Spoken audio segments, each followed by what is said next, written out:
are some ways of building peace that are most appealing to you?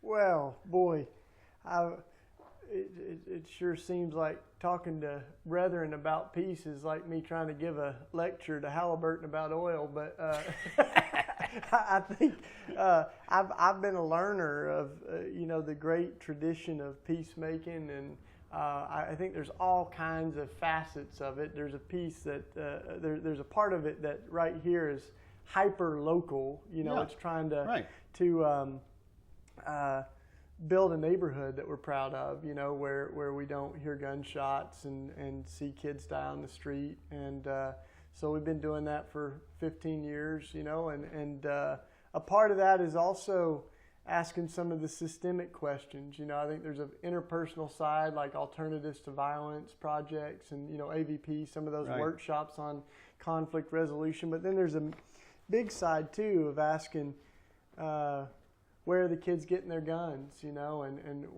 why is our country suffering from 10,000 homicides a year, and almost one a day in Philadelphia. So why is that? Well, I think that there's one of the kids said it real well. He saw the gun shop. He had just moved here from California. He goes, "Why are there so many gun shops when there aren't that many deer?"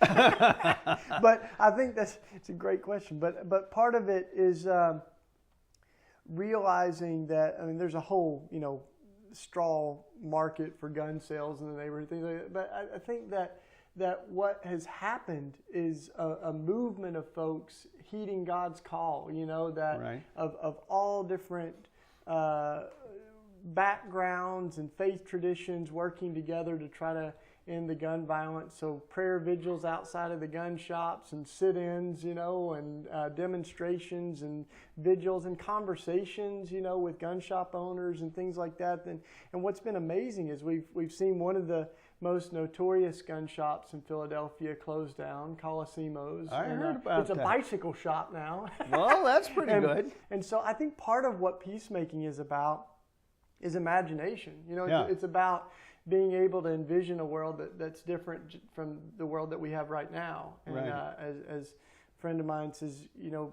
faith is believing despite the evidence and watching the evidence change. So we begin to enact that kind of world that we believe in. And the more people that start doing that, the more we see it come to flourish.